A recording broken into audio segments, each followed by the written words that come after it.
Mania, kembali lagi bersama saya Amalia Ratri, presenter Konseling Perikanan. Seperti biasa, saya akan menginformasikan berita pilihan bulan ini, tetap stay tune di Highlight News. Kementerian Kelautan dan Perikanan melalui Badan Penyuluhan dan Pengembangan Sumber Daya Manusia Kelautan dan Perikanan atau BPPSDMKP berupaya meningkatkan standar kompetensi pengelolaan ikan sida dan arowana serta pengelolaan perikanan dengan pendekatan ekosistem perairan darat. Hal tersebut dilaksanakan dengan menggandeng FAO IFIS Project dan Lembaga Sertifikasi Profesi Konservasi dan Jasa Kelautan atau LSPKJK melalui Konvensi Rancangan Standar Kompetensi Kerja Nasional Indonesia atau RSKKNI. Lewat Konvensi RSKKNI, Kepala BPPSDMKP Inyoman Radiarta menyatakan hasil Standar Kompetensi Kerja Nasional Indonesia atau SKKNI berisi rumusan kemampuan kerja yang dapat diterapkan kepada SDMKP melalui pendidikan, pelatihan, dan sertifikasi. Salah satu outputnya tersertifikasinya tenaga kerja budidaya perikanan. Kedudukan SKKNI sangat strategis untuk menjamin kualitas tenaga kerja Indonesia. Pada sistem standarisasi dan sertifikasi nasional atau SKKNI dapat digunakan oleh institusi pendidikan, pelatihan, industri, dan juga lembaga sertifikasi profesi, baik dalam pengembangan program dan kurikulum, rekrutmen maupun dalam penilaian unjuk kerja serta pengembangan materi uji kompetensi dalam rangka sertifikasi. Dalam hal ini, Pusat Pelatihan Kelautan dan Perikanan berperan dalam pembakuan SKKNI. PLT Kepala Pusat Kelautan dan Perikanan Lili Aprilia Prigiwati menjelaskan bahwa dibutuhkan kolaborasi dengan berbagai pihak diperlukan untuk mewujudkan SKKNI sebagai acuan peningkatan SDMKP. Lewat konvensi ketiga bidang RSKKNI dapat menghasilkan SKKNI yang termanfaatkan dengan baik. Saat ini banyak persyaratan yang harus dipenuhi untuk menembus pasar ekspor, salah satunya untuk ikan sida dan arowana. Adanya SKKNI, KKP berharap cara budidaya ikan sida dan ikan arowana dapat meningkatkan pemenuhan komoditas dan pasar ekspor. Pengelolaan perikanan juga menjadi poin utama yang saling berkesinambungan untuk keberlanjutan ekosistem dengan memanfaatkan ekonomi, kelestarian sumber daya, serta aspek sosial seimbang. Kerangka P3E juga turut diterapkan dengan memperhatikan aspek lingkungan, sosial ekonomi, isu pengelolaan, tujuan pengelolaan perikanan, dan rencana langkah pengelolaan.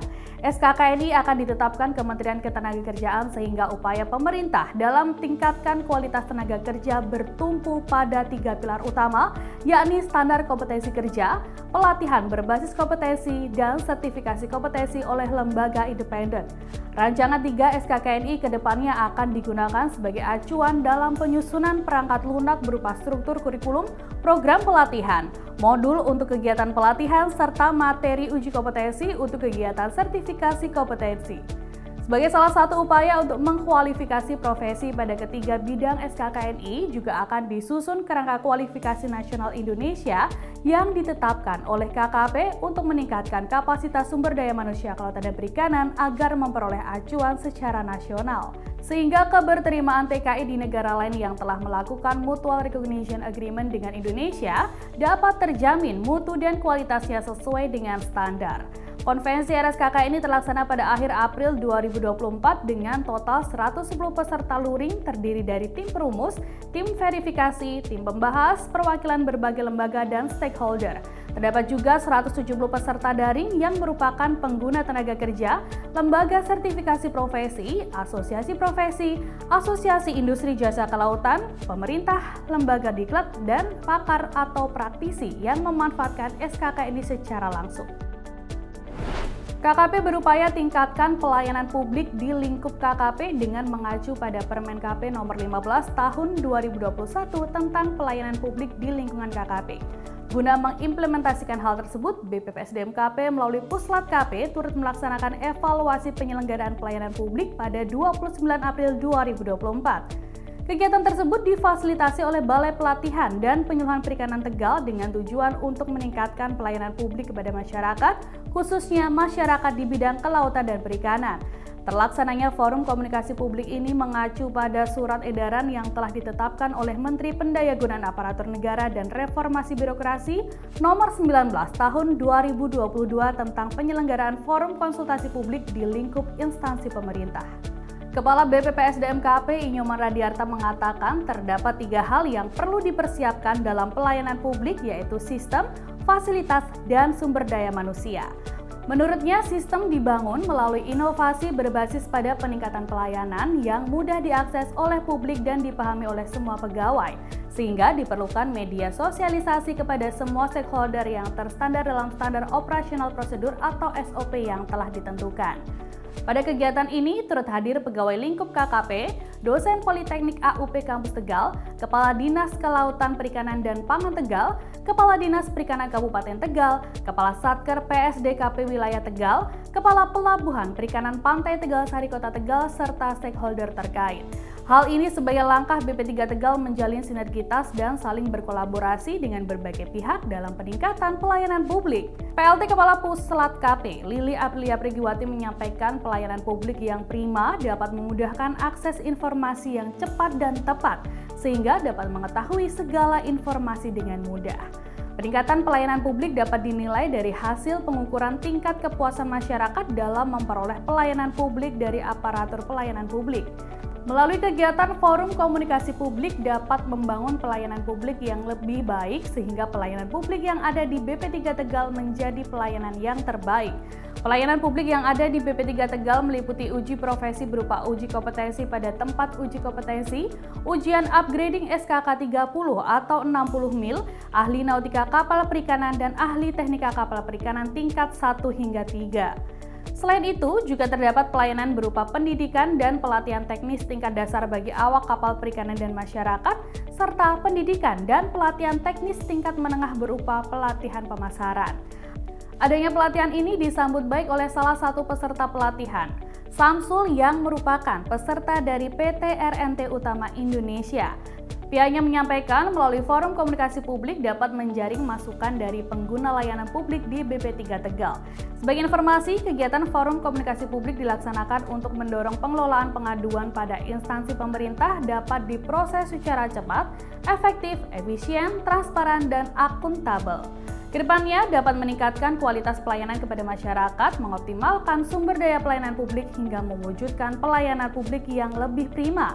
Dalam hal ini, pemenuhan kebutuhan informasi yang akuntabel dan kredibel dari aspek kemanfaatan, maka BP3 Tegal senantiasa berupaya untuk memberikan pelayanan yang seoptimal mungkin untuk memuaskan pelanggan dengan menerapkan sistem manajemen mutu ISO 9001-2015 oleh TÜV Rheinland. Kementerian Kelautan dan Perikanan gencar meningkatkan keterampilan dan pengetahuan sumber daya manusia melalui kegiatan pelatihan kepada masyarakat kelautan dan perikanan.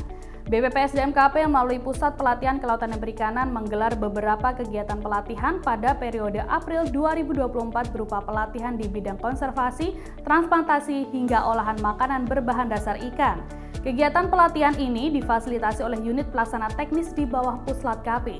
Pada 29 hingga 30 April 2024, Balai Pelatihan dan Penyuluhan Perikanan Ambon menggelar kegiatan pelatihan konservasi perikanan berkelanjutan dengan diikuti sebanyak 100 peserta yang berlokasi di Kabupaten Kepulauan Aru, Provinsi Maluku. Sementara pada 25 hingga 26 April 2024, Balai Pelatihan dan Penyuluhan Perikanan Bitung menggelar kegiatan pelatihan diversifikasi olahan hasil perikanan di Kota Samarinda, Provinsi Kalimantan Timur. Pelatihan tersebut merupakan inisiasi dari Wakil Ketua Komisi 4 DPR RI Budi Satrio Jiwandono. Kegiatan pelatihan ini digelar secara blended learning dengan diikuti sebanyak 382 pelaku utama dan calon pelaku utama. Sementara pada 29 hingga 30 April, BP3 Bitung juga turut menyelenggarakan kegiatan pelatihan transplantasi terumbu karang di Pulau Salemo, Kabupaten Pangkajene Kepulauan, Provinsi Sulawesi Selatan. Kegiatan pelatihan transplantasi terumbu karang diikuti sebanyak 100 peserta secara blended learning. Peserta pelatihan dibekali materi berupa ekosistem wilayah pesisir terumbu karang, teknologi rehabilitasi terumbu karang, dan transplantasi karang. Dilaksanakannya pelatihan tersebut merupakan upaya BPPSDM-KP dalam mendukung pengembangan sumber daya manusia dan juga sebagai langkah mendukung percepatan terwujudnya program prioritas KKP, salah satunya perluasan kawasan konservasi. Siapa yang tak mengenal rumput laut? Rumput laut seringkali dimanfaatkan sebagai campuran es buah atau diolah menjadi berbagai macam makanan. Rumput laut banyak dicari kebanyakan orang karena memiliki kandungan nutrisi di dalamnya. Rumput laut menjadi salah satu komoditas ekspor unggulan KKP selain kepiting, lobster, tilapia, dan juga udang. Potensi rumput laut Indonesia sangat melimpah. Hal ini menggugah Purwanti Fahruroji untuk memadukan rumput laut dengan rempah-rempah khas Indonesia.